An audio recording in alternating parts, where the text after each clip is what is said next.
Bonjour tout le monde.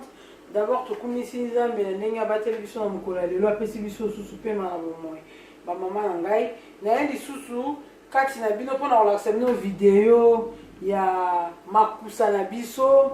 Maman mami alingala mbalelo légumes verts. Oba bengi na mnoka mboka na biso. Bite kute kunanga yango yo ndunda. Oba benga ndunda na mnona biso. Ozwi ndunda na yo ndenge zaboye. Osukoli yango bien. Ndenge zaboye na sina.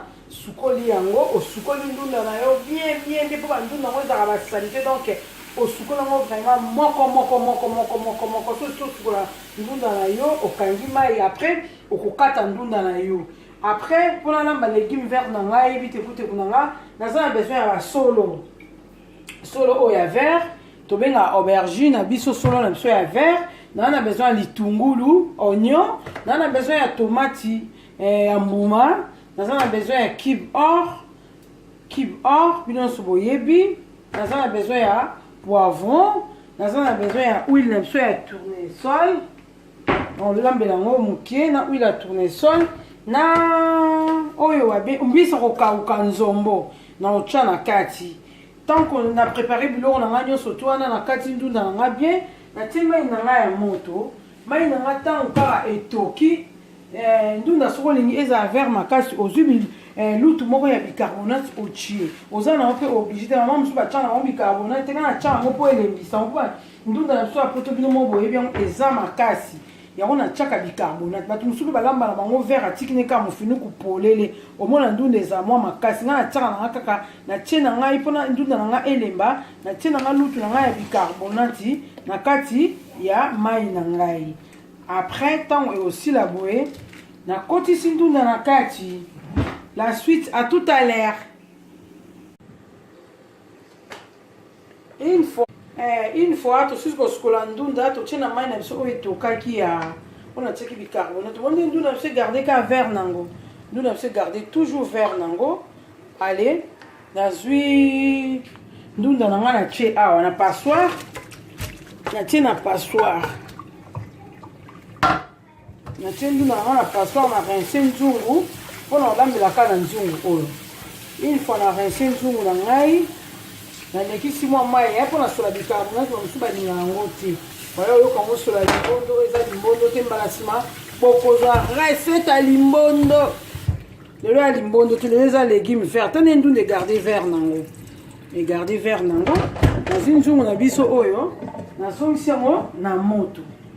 Donc, nous avons moto. Si na préparé biloko na ngai. Na préparé aubergine, matungulu na ngai, tomate, na pembeni. So posa na poireau au tcheme. Bon, déjà c'est bon. Il va être pardon. Bon, une fois j'ai coupé les oignons, je vais mettre au feu. Na kati matungulu na ngai na tie na nzungu na tie matungulu na ngai na nzungu na tie matungulu na tie matungulu poivron na tie na moto okasa couper na ngai na kati matungulu. Vous connaissez la suite yango na olakisa bino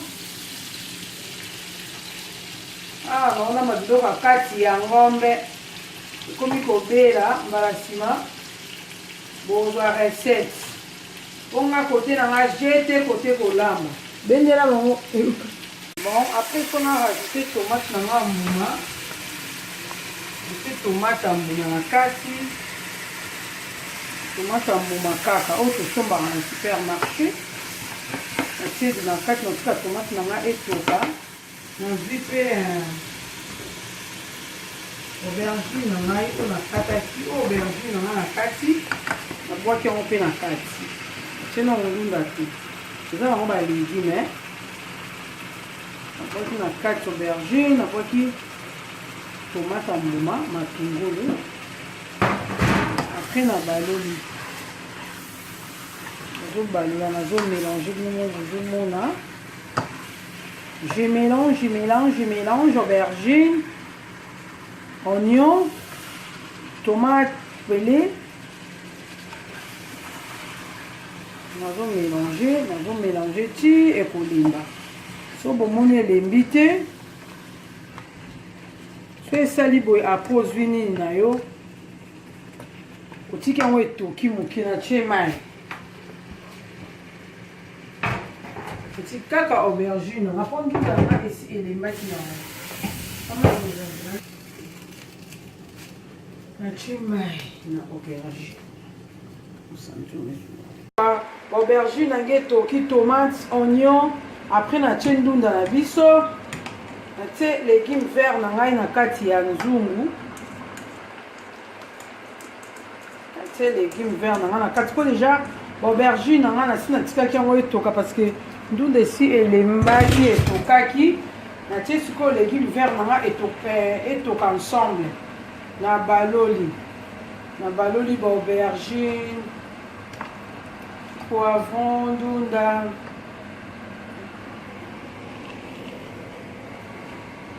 nazwi mbisi na biso ya kokauka na tie nzombo ya kokauka natie na kati empedo ape natie mai ndambo nabakisi mai oyo eza na vitamine ebele mai ndunda oyo une fois natie nabandi omélanger légume vert na ngai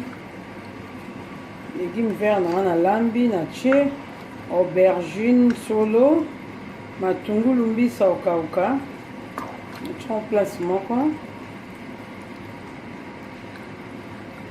baloli yango mpo emélanger bien na baloli emélanger na bambisi biloko nyonso natiki yango etoka mpo ezaka ya vert bono mo bomona nde ezaka ya vert donc oyo bio na bio buka lelo lamba lelo e natie boye apres nazwi pilipili na ngai natie pilipili ya mobesu na ya jaune comme ça etoka ata natie mofunuku ata natie te eozala nango ta vert donc ndunda na ngai yango sikoyo efosala ata 20 minutes mpo ebela mpona sina tokise biloko na nga bon appétit nde eza boye ndunda yango soki ebeli bomona mpe ntango na koservi okolia yango na fufu na semoule na kwanga na loso yo kaka donc eza na vitamine mingi mpo balégume ekoti aya ebele à suivre mpona suite na biso tout à l'heure ntango ekobela une fois ndunda na biso ebeli sikoyo tongi tolia yango ndunda na biso légume vert na biso attention bapilipili yao